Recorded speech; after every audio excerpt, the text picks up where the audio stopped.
Good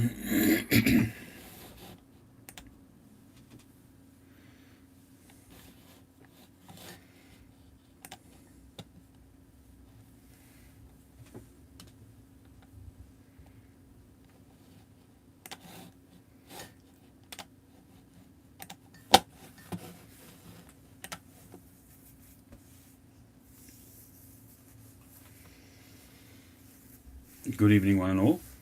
Or should I say good morning? It's nearly 20 past midnight here in the UK. Good evening, Joe Fish. Good evening, Tim. Good evening, Kevin Beringer. Good evening, Suffolk Piper, UK. Good evening, Chad. Good evening, Derek.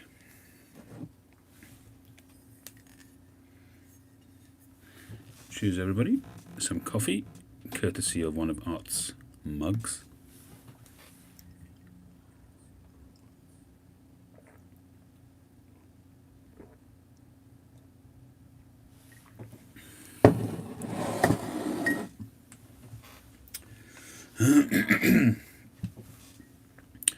Smoking my sink pipe at the moment with some Aaronmore.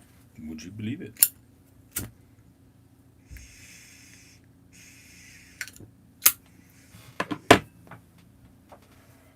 How's everybody been?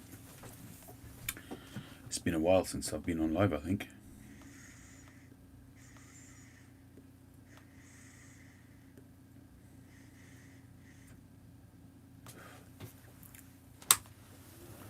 I just watched Derek Tant's video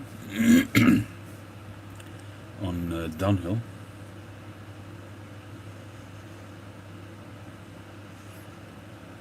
Yeah, well, I think I might have a convert there in Mike at Briar Blues.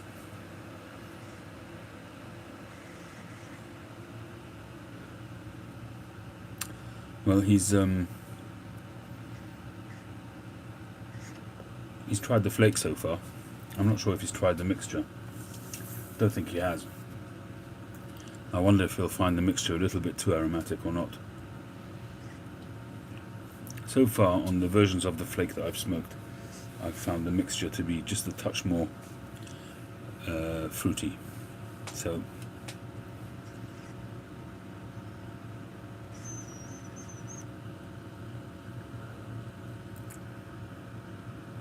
I was expecting to get a parcel today, but it never arrived. Hopefully tomorrow. No, well, it won't be tomorrow. No deliveries on Sunday, but maybe Monday. A couple of things I'm waiting on. Hi tickety boo. I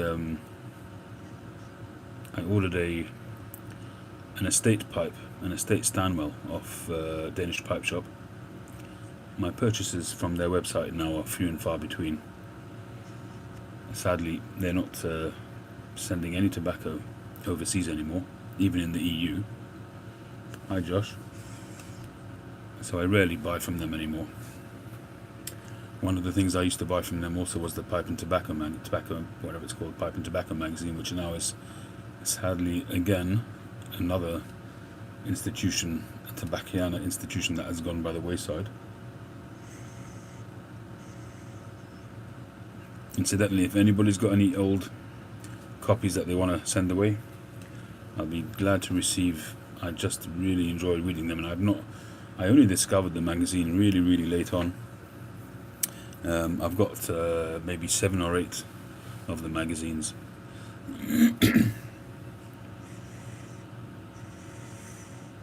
And I think there's probably about 50 or 60 of them out, maybe more. And I'd love to get as many copies as I can. I love reading them. Hi John. Suffolk, yes, you can get a Canadian, but they're quite rare simply because it kind of defeats the purpose of a Canadian shape. The purpose, to me anyway, of a Canadian shape is the flat oval shank. Putting in a 9mm just would make it not flat. You could make it oval but not very flat. I've spoken to Ian Walker about it a couple of times because he made me a beautiful Canadian, a short sort of lightweight Canadian when I was sort of going through my 7-day set with him. You know, the ones with the ones which were made in this fashion. And he made me one which I really adored. I used it for English smokes. and I ended up selling that to Mike. Is it Murphy, his name? In one of my sale videos.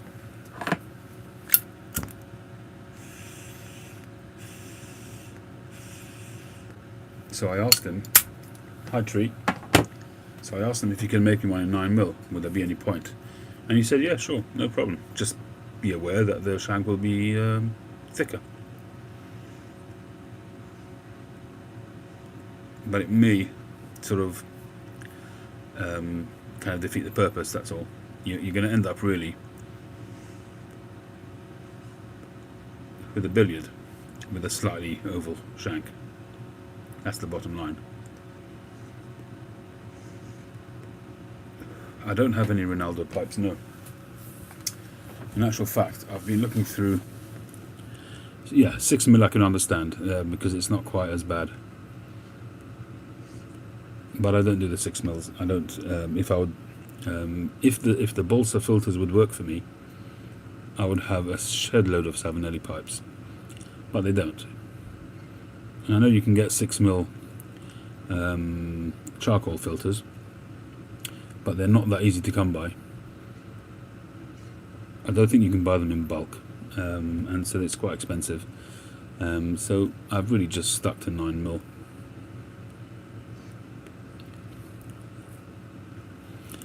But I am kind of looking at some of the older pipe carvers. I've got a book which is from the turn of the century, which is I can't remember the name of the guy, but basically I picked it up at the Esrati sale.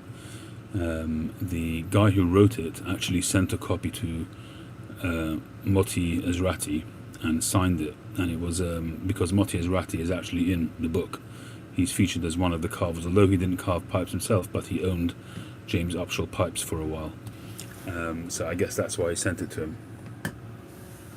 And in that book, you've basically got a lot of the carvers of of that time, and some of the pipes there are just beautiful pipes.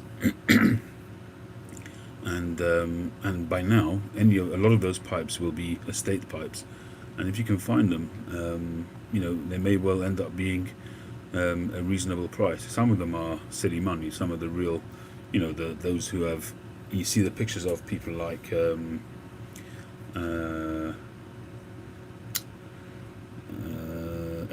Eltang, for instance. It looks like a really young guy, probably just sort of coming into his own. And you see the price. It's an interesting book because it shows, it's in German, so I only understand bits of it. But you see each of the carvers, there's a synopsis at the bottom of the page. There's a selection of their pipes, pictures, and then at the bottom it shows roughly how many pipes they produce per year. At that time, this was 1999. The value of their pipes, the cost of the range from what price to what price, and typically what materials they use, whether they do filtered pipes or not. Because it was in German, Germany obviously is a filter market, so that was one of the data items that he put in that book. A very useful book, actually. So I'm using that really to look at people who produced filtered pipes, and I'm going to, over the next, a few months or so, start searching out some of those pipes and see if I can pick up some of them, just purely for sort of history's sake. And obviously it may well be an economical way of doing it, but to be honest, any of the sort of pipe companies that became sort of famous, their pipes are expensive. They're really difficult to buy at a decent price. Sorry for rambling there. Kevin, do you remember the specific edition shape of your other Nero? Not the Bulldog, but the other. I love the pipe and I want to track one down. That is a pot. Let me see if I can find that. Here we are.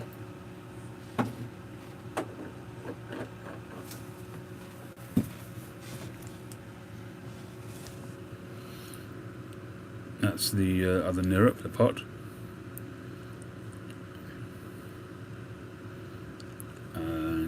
Yeah, I don't really smoke this as much as I should, I guess. It's a good pipe, nothing wrong with it at all. Smokes well, and the stain on it is just something else. It's cracking staining. I mean, that's a skill in itself.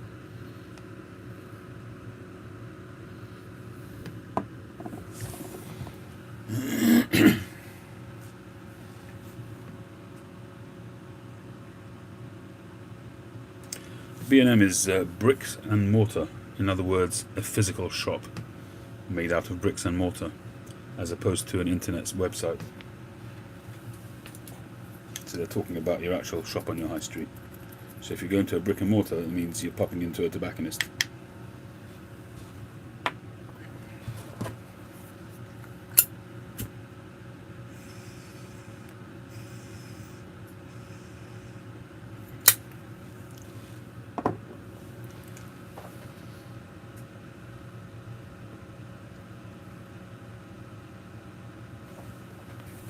So I got a High Pipes and Pictures. I got a delivery from Chris Eldridge Pipes. He put out a post on Facebook last week, offering up to pipe carvers a couple of samples of his rods, of his stem rods, blanks. So I got in at the tail end. I was lucky. I was the last one he sent to, and I said, how about a fledgling pipe carver? And he was more than happy to send me. Anyway, so he sent me 2 bits. This is one of them. It's like a faux Cumberland stem. He makes these himself, and I was really curious to see what it would be like to work with. I've never carved or cut, as the term is used for making stems. I've never cut a stem myself, so I wanted to give it a try. Anyway, he sent me one like this, and he sent me a black one. So I decided, excuse me, on Thursday, I took this pipe. This is a Gardhill. It's a French pipe, and I believe it's St. Claude. It is. It's Briar St. Claude. It's got lovely grain. I used to smoke this quite a bit. Really, really nice pipe. But it's not 9mm. And I wanted to convert it, so I decided to use one of his blanks to make a stem. I had a long chat with Ian Walker of Northern Briars on, when was it? I think it was either Wednesday or Thursday.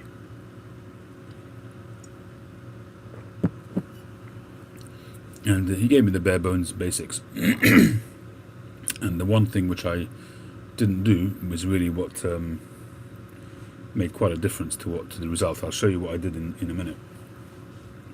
So what I did was, I didn't actually want to in any way affect this. In case it didn't work out, I wanted this stem still to fit. And as it turns out, the 9mm blanks fits in here without any work.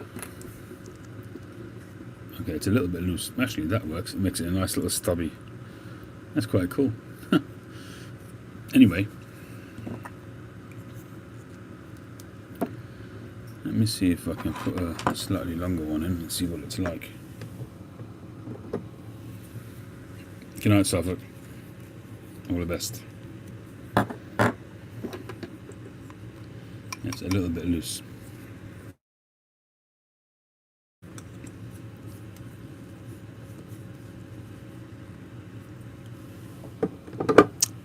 Okay, so what I did was, this is what resulted anyway. Let me show you.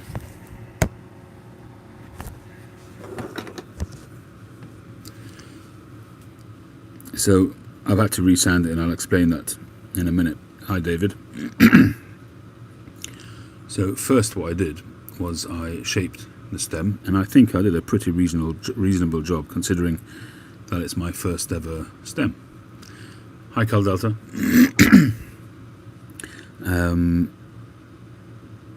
The material is really interesting. It's quite soft and much more preferable to me than acrylic.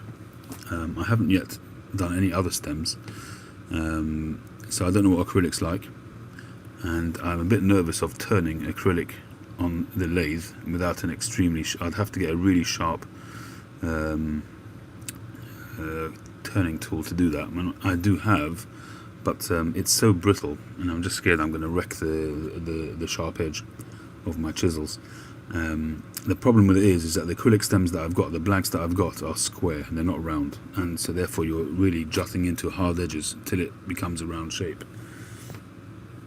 So anyway, so I did the main shape I did using a belt sander, and hand sanding and files, obviously. And I'm really happy with the shape. The shape is actually quite equal and quite symmetrical. It's not perfect, of course, but it's quite good. The problem that I did, the mistake that I made is I drilled it, and it's drilled perfectly central. And then there you go, you can see it there. I drilled it with a 3mm drill bit. Now what you're supposed to do is you're supposed to drill it up until around there to the bite zone, and then you're supposed to put it with like a 1.5 or 2mm bit to finish it off. And I didn't get the reason for it, which is quite logical, but it didn't occur to me at the time, so I just drilled it straight through. So there's the hole, and it's really nice and smooth. It worked well, but the difficulty is because it's 3mm, you have to retain probably about 5mm in the bite zone in order not to get anywhere near that hole. Especially if you're a biter or a clencher, you're going to bite through that. So I've had to leave that quite thick. That's where I went wrong. It's clenchable, it's biteable, it's smokable, it's not a problem. Even the profile of the bit I'm reasonably happy with. That's obviously challenging. It's something that, practice makes perfect. It looked pretty ugly initially, but now it's got the makings of a profile of a bit of the clench zone there. It's not clean, as you can see here. It's not perfect, but it's okay for a first shot. Anyhow, so what I did was this turns, because it's round, it turns very, very well on the lathe. So what I did is I first and foremost, using the lathe, I cut in a 9mm, so actually about 10 or 11mm over here, and then I drilled it to make a hole for a 9mm filter. It ended up being very, very thin, but it was okay. It worked, and it went in here beautifully. It went in here very, very well. And all I had to do was bend it, and I was good to go. So that's what I started doing. I started heating it up with my heat gun, and just as I was really getting to the point of being able to bend it, this basically snapped. It was so thin, the heat made it just come away. Fine. So I've actually done videos of all of this. I still have to decide if I'm going to edit it, because it is a fail, but I think it's still an interesting thing to do. But anyway, so what I did is I re-drilled it to put a 9mm peg, the pre-made ones. So I did that, drilled it, put the peg in, and as I was putting the peg in, it split the stem. So fine, I took the peg out, I glued the crack, and next day I took the peg and put it back in, and it was drilled to the right size. I put it back in, but there must have been a hair's breadth difference, and it cracked it again, and it cracked it a little bit more. It extended the crack. So I decided what I'm going to do is fine, I'm just going to drill it with my a 10.2mm drill bit, which is plenty of room. I did that, and that went in absolutely fine. I got some composite. I absolutely slathered it in composite, so it will actually help to seal this as well. And if there's glue all the way around this peg, it will just hold the whole thing together. I also spread the split and got some composite in there as well to help glue it. Put the whole thing in the vise and left it from Friday till like an hour and a half ago. And I took it out of the vise, and all looked absolutely fine. So I took it out of the vise and I put it in the pipe to see if it was okay. And it was because of the temperature in my garage had gone down. This had contracted, and actually, if it was contracted, it should have been tighter, but I'm not quite sure why. But for some reason, this is very, very loose. So I decided to try it in a different pipe, which had also a peg, a 9mm peg. I put it in, and it fit very, very well, but I could see movement between the peg and the stem. And so it feels pretty tight. It feels okay. I'm sure it will smoke fine, but the whole exercise kind of has been a bit of a fail. I started sanding it down, getting it to get that in an acceptable condition. Obviously, I'm not going to send this to anybody. It was just going to be for me to smoke, and I might still see if I can make use of it. But I'm not quite sure why this has become very, very loose. So basically this, I had to finish sanding it to match the shank there, and then to just bend it. But I think I'm going to leave it there and maybe use this on a straight pipe somewhere along the line, or maybe a different pipe that I might have in my drawers somewhere which I haven't converted yet maybe, and see if it fits better. But this one for now gets its old stem back, and this pipe is definitely a candidate for conversion because it's got such a lovely grain and it smokes well too. It'd be a shame not to make use of the pipe.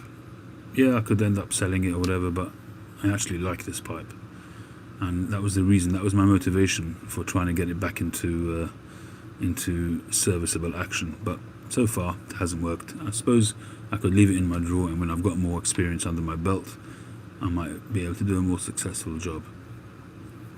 So that was my first attempt anyway at a stem, which is pretty reasonable, I think.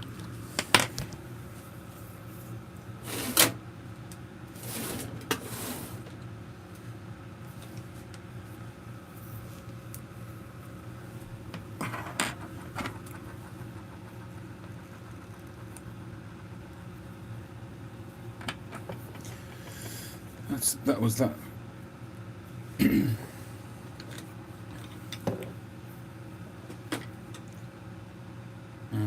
What else can I try and see if it will work in?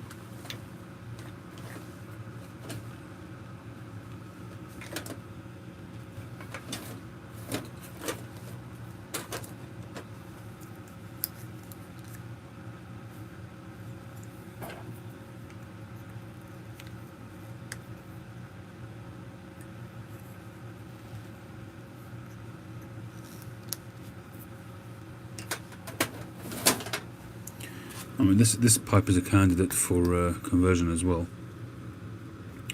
This is Astley, very nice ring grain on it, classic shape, nice smooth top, some nice bird's eye on the rim. I have put it up for sale a few times with no takers, so I might just end up smoking it myself. I could either let it sit and wait and convert it at a later date when I'm more experienced, or maybe send it away and get it done properly. I'm not sure. It is David, yeah, thank you. I haven't put a call into Jermaine's as yet, no. Friday is not really a day for me to be doing that kind of thing. I haven't got enough time usually on a Friday. But during the course of next week perhaps. Hi Ken, hi Gary.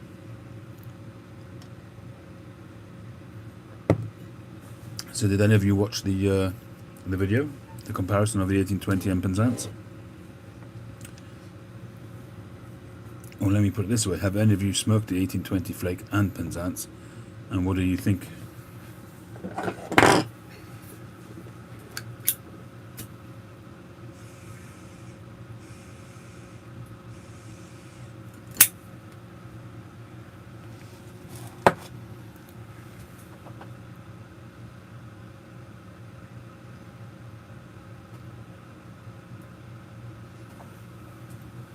It is in nice shape.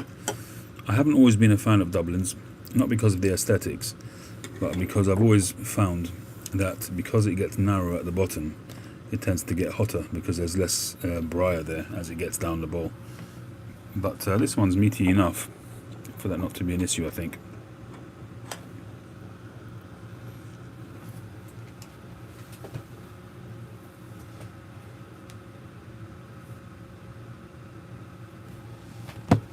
It's actually drilled very well as well. That should be a good smoker, that pipe. Alioth Senator. I tried Aaron Moore Flake for the first time. It's a refreshing smoke. Do you recommend Flake over the mixture? Personally, I prefer the mixture, but I haven't smoked really enough of the Flake to really have gotten into it big time. I do have a few tins of the Flake. John sent me a couple as well, but I do have some open tins of the Flake. I've got a current version and I've got a 2014 open jar. Maybe I'll do that for the next pipe, which I'm going to have soon because this one's almost done.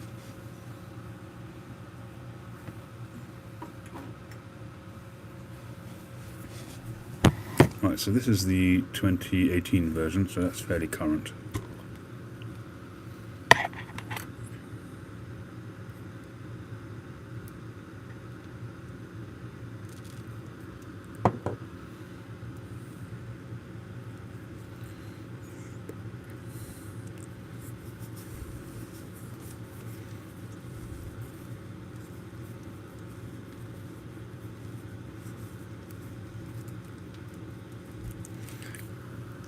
Well, Giri, that's kind of true. I mean, the recipe belongs to Germain's, but it's licensed. That version is licensed out to Orango, who imports all of the Germain's tobaccos and the Esoterica tobaccos. And so they couldn't make it exactly the same. Plus, I think there was some issues with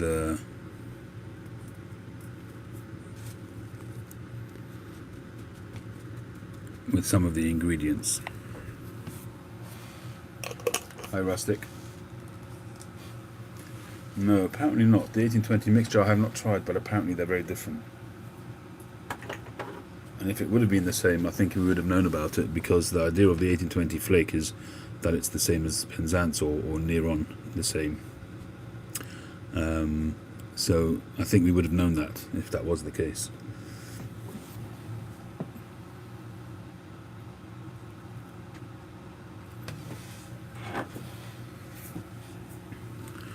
This is the 1820 flake. I mean, it's not really a flake.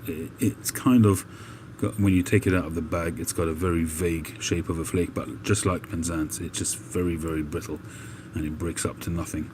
You really have to handle it with kid gloves. There were a few quite nice looking flakes, but as soon as I touched them, they crumbled. So this is really a crumble cake. It's got a lovely texture to it, and it smokes very, very well, I must say. I really do think it's very, very close to Penzance. As I said in my comparison, I just think more than anything else that it's too young, and it hasn't had a chance to mature. And there is a possibility that it's a little bit less rich compared to Penzance. That's possible, but I suppose without a few years on that, you can't really tell at this stage. Oh, nice, Ken. Where did you pick that up? Do tell. I haven't been able to get Penzance for a long, long time. I have to be honest, I haven't really chased it down like I used to, but it's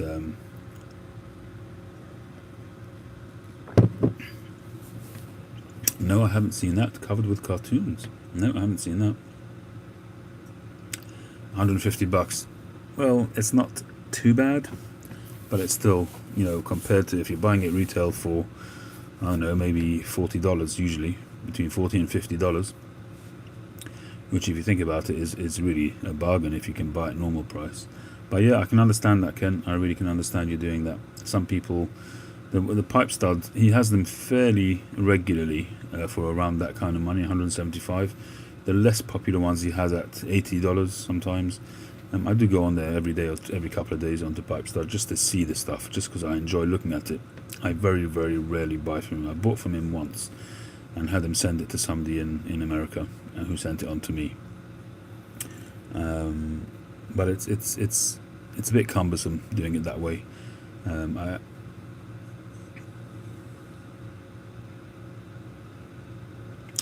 That's not off topic at all. A good Latakia bomb. Well, I would say not Penzance. If you're looking for a good Latakia bomb, other people to ask better than me. Pirate Cake is a good one. I haven't smoked it, but I know it's heavy on Latakia. Yeah, ask Chad. There you go. Because the Latakia blends that I tend to smoke are less bomby, if you like. 10 Russians, yeah.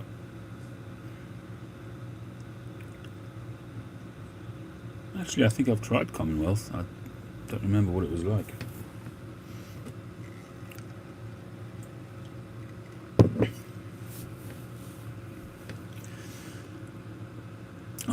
Ken, yeah, I mean, a lot of people have compared it to Quiet Nights and Star of the East.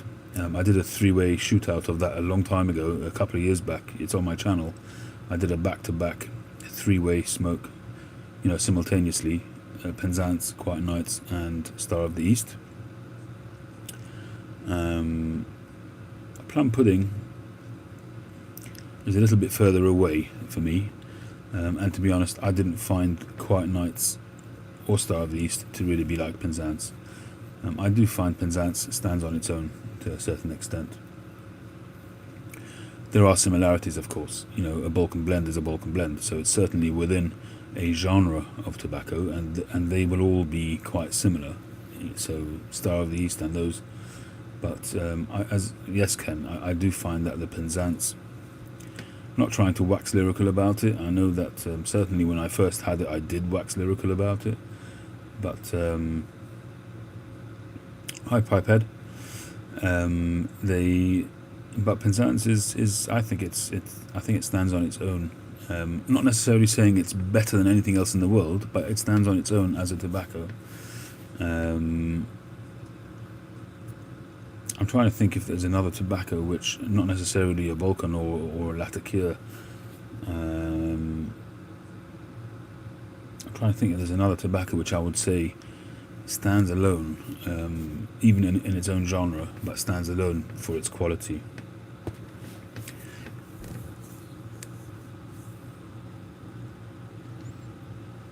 Yeah, I've got the answer. McClellan's Virginias, they stand on their own. Although they are Virginias, they're unique, in my view. There's very few tobaccos which come close to that type of profile, to that kind of the flavors that they tease out of a Virginia is just unbelievable. And when you have a good McClellan smoke, it is sublime. On Friday, I smoked some St. James Wood. The first time I smoked it, I didn't enjoy it, I must be honest. And I'm a vapor kind of guy, or at least I was. And I still am, but not sort of all the time. I haven't smoked vapors very much recently. It's been really more about Virginias and stuff like Erinmore. It is really amazing how you just change. You just change all the time. It's never ending. For me, anyway. I mean, other people may smoke the same stuff all their lives, like Matches smokes his Haunted Bookshop with different tobaccos interspersed every so often, but his mainstay is quite clearly Haunted Bookshop. And everybody has their favourite, and at the moment mine seems to be Erinmore. But whether it'll stay that way is a different matter. Hi, Dan. We do need to get together, Dan. Indeed, yes. Dan's been emailing me. We actually live quite near each other, and we've been sort of promising each other to sit down and have a cigar. Dan's a cigar man. I have tried Jermaine's Brown Flake. I've probably done first impressions or something like that on my channel somewhere. I do have some open as well. I haven't really been blown away by it. Some people absolutely love it. I remember, I think it was either Brown Flake or Medium Flake that Lunchy 83, he's called something else now, the Room Note I think he's called, he's established himself as a book buff. I must be honest, I don't watch his book videos at all. I have no interest. Although, to be honest, I haven't really watched any of his book videos, so maybe if I watched one I might be interested. Dan, difficult for me. What hours are you there?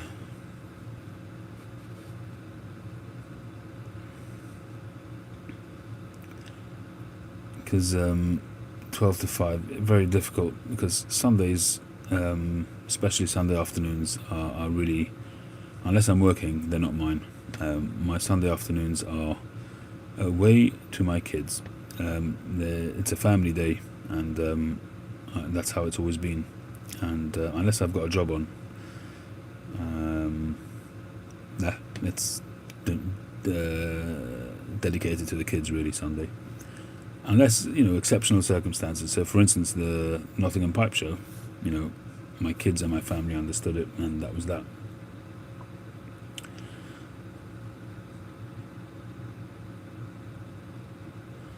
And Elizabethan is... I also went through a period when I was smoking that quite a bit. I got a few tins which I've put away. But I think that's probably nicer with age.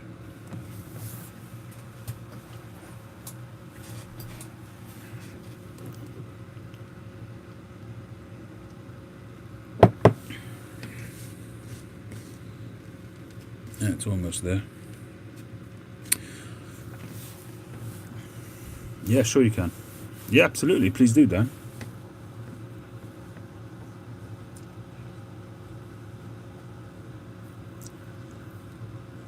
Actually, have a look on my channel. I recently had a Hoyo de Monterey double Corona, and that was probably the best cigar experience I've ever had, and it actually, I think, came through in the video as well. I hope it did anyway. If you haven't watched it and you're a cigar guy, watch that video.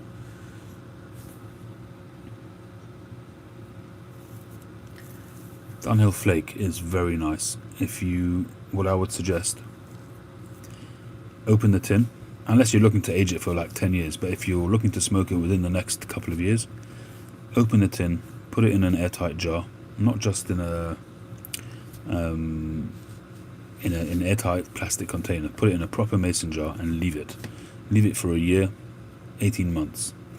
Open it up every month or two, just give it a little bit of a shuckle so there's air exchange, close it up again, and just leave it for a year or two. Smoke it every so often if you like, of course, but it is just so different. I smoked a bowl of it recently. I've got a jar from 2015, and it's just sublime. When I first even after a year or two's age, it wasn't as good as it is now. It's just fantastic, and it's almost a different blend. It's got so much more sweetness to it, fruity sweetness. It's just fantastic. I find that if I want to smoke a blend, I've got to jar it first. It's got to be in the jar for a few months at least, for it to be really enjoyable. There's no two ways about that.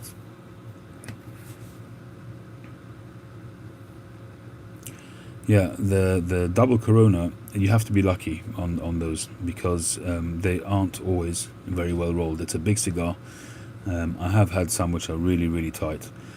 So what I did with that one, I bought that one in Dunhill's 1A. They had a 50 cab box from 2015, I think it was. So it had all the ingredients for being a good cigar. So what I did is I asked him to cut it, not to light it, but just to cut it so I can check the draw. Because in the shop, before you leave the shop, if it's tight or blocked, they'll replace it. Once you leave the shop, that's it, you're done. Okay, sorry Dan, let me go back to your question. It's like wine, Mr. Ximba, it's just like wine. Wine needs that bit of oxygen to really get it going. Aged Edmundo, aged Petit Edmundo or aged D4, what do you suggest? I would say either the aged Edmundo or the aged D4. My personal preference would probably be the Edmundo. But that's just a personal thing. It depends if you like Partagas compared to Monte Cristo or not. It depends what your preference is. I think I've finished that box now. I might have one left. Let me just see.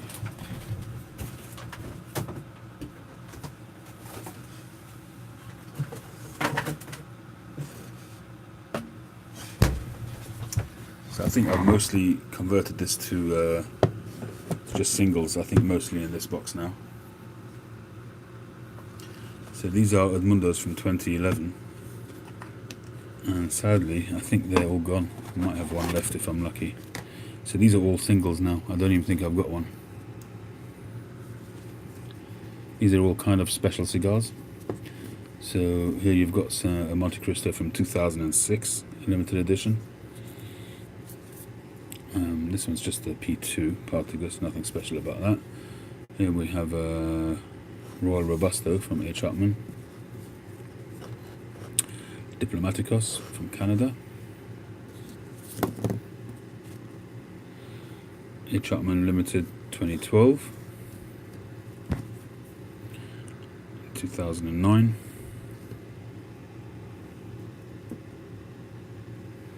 Well, I won't take them all out, but you've got the Trinidad Topaz 2016, a couple of those left. This one I'm kind of itching to smoke. This is the Sobresaliento, something like that. From I'm thinking 2015. I've had a few of those. This is the 80th anniversary Monte Cristo Sobresaliento, yeah. 2014, yeah. I'm also itching to smoke this one. I had a few of these when they came out and I didn't like them, and so this one I've just left. When did this one come out, Dan? Was this 2017? 2016? Maybe 17.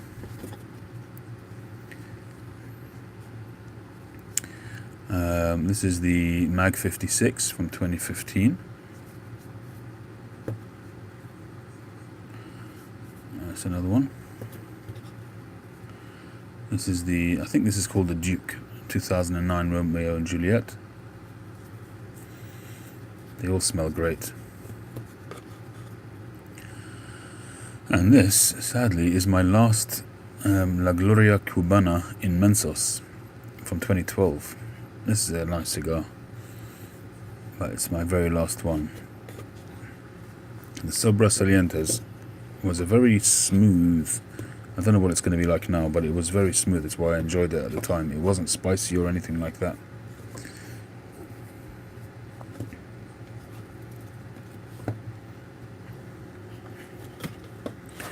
Andrew, how you doing?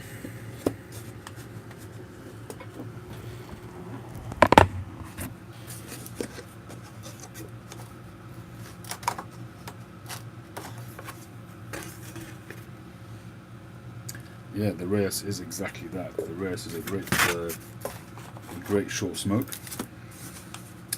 And you had a 48 on Friday and it was awful. Oh no, can you send the rest of them to me, please?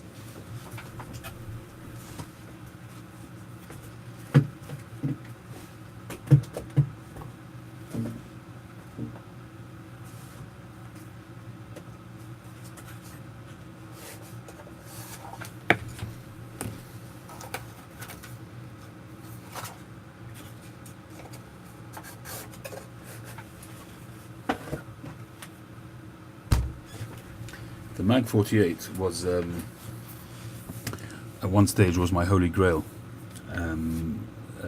cigar. I managed to get a couple. I'm trying to remember where I got the first couple. No, David, the cigars are in my humidor, so no, they weren't.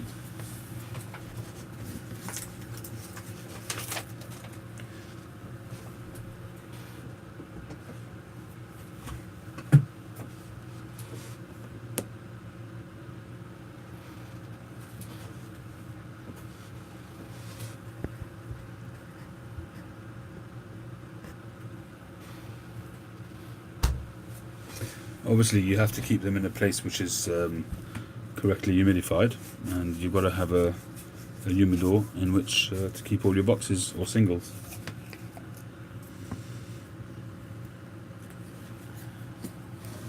This is another cigar which I'm itching to try.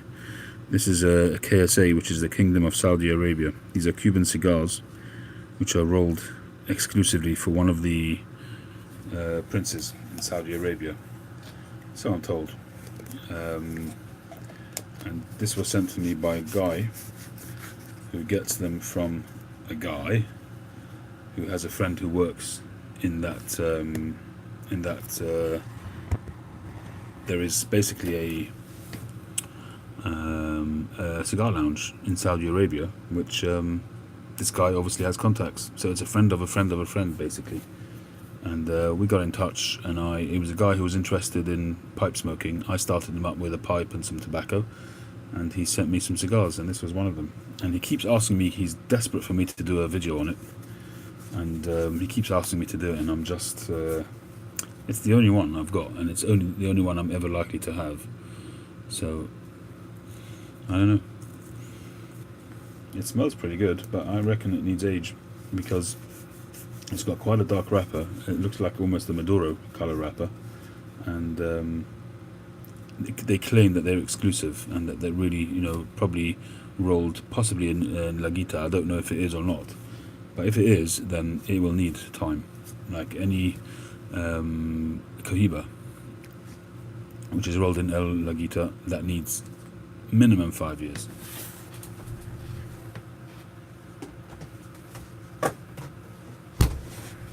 I smoked a Siglo 6 recently. I can't remember if I uploaded it. I did record the video, but I was probably not very enamored with it, and that's possibly why I didn't upload it. But I wasn't impressed at all, and I've had it in my humidor for a couple of years, and it was probably a year or two old before that. So even at 3 or 4 years, it still wasn't good enough.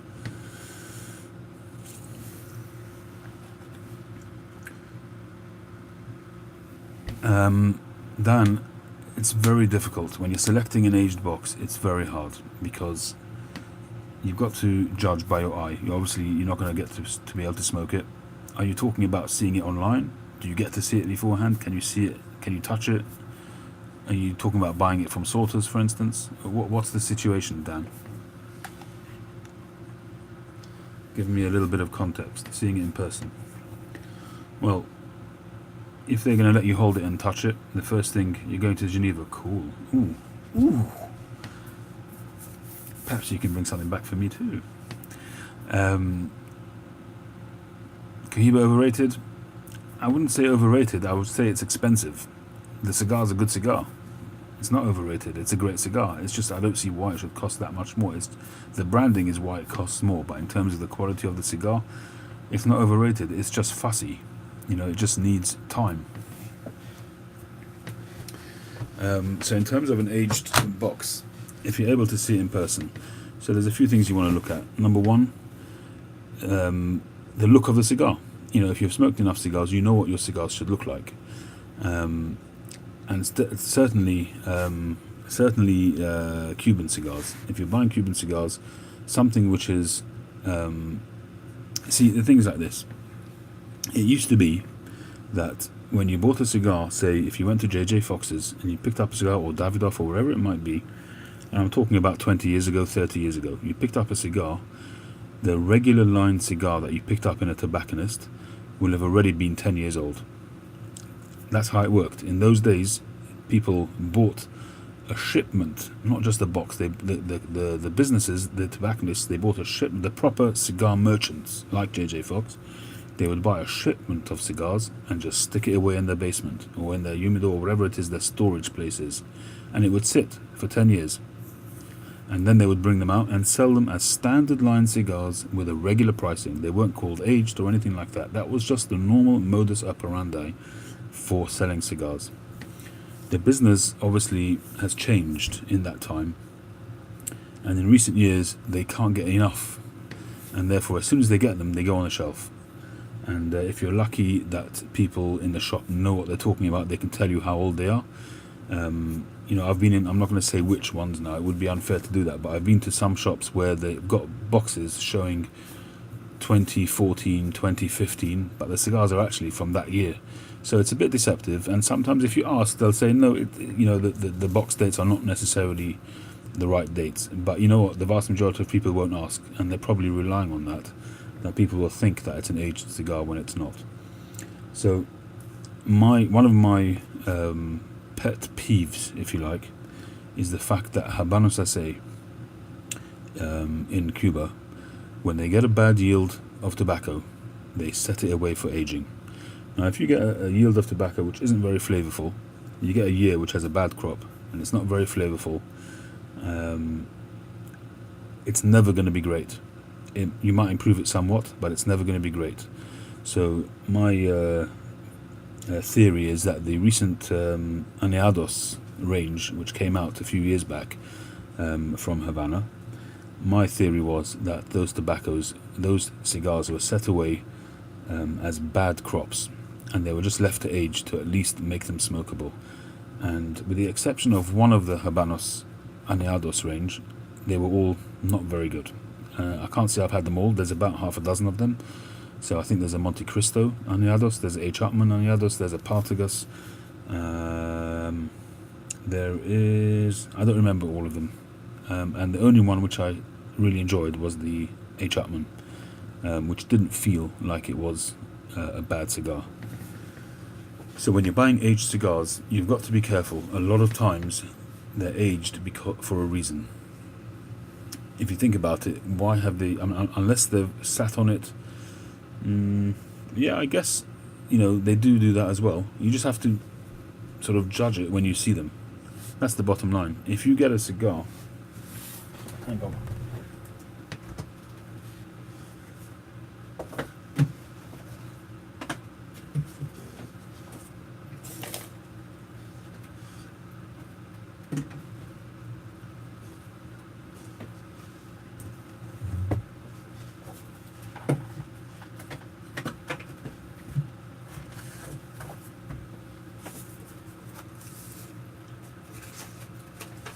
Okay, I'll show you some examples. Now, I'll run it through. Just bear with me, Dan. I just want to get some examples to show you.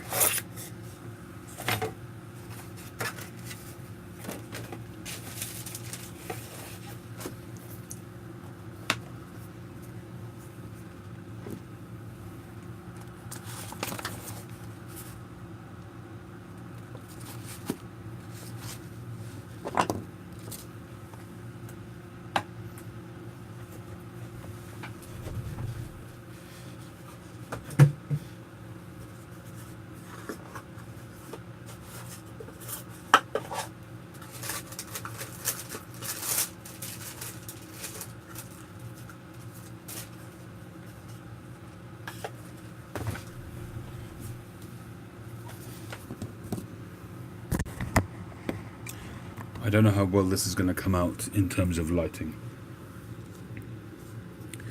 So this is the Presidente? Elegantes. This is the Hoy de Montre Elegantes. This comes from a 2017 box. When I got this box, have I frozen?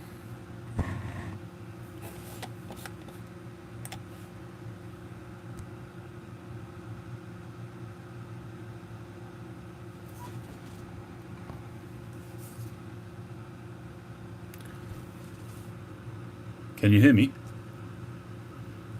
Have you still got sound, just not video? Alright, that's unusual.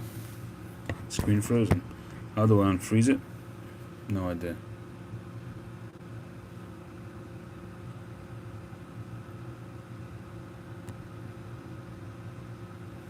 Anybody got any idea how I can unfreeze it? Good audio, yeah. Because if I close it down, we're going to have to all log on again.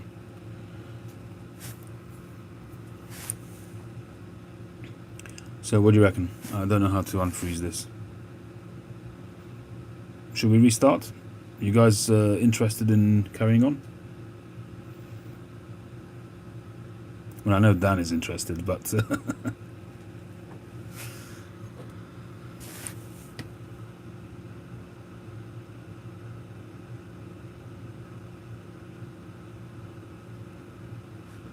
Set microwave to thaw.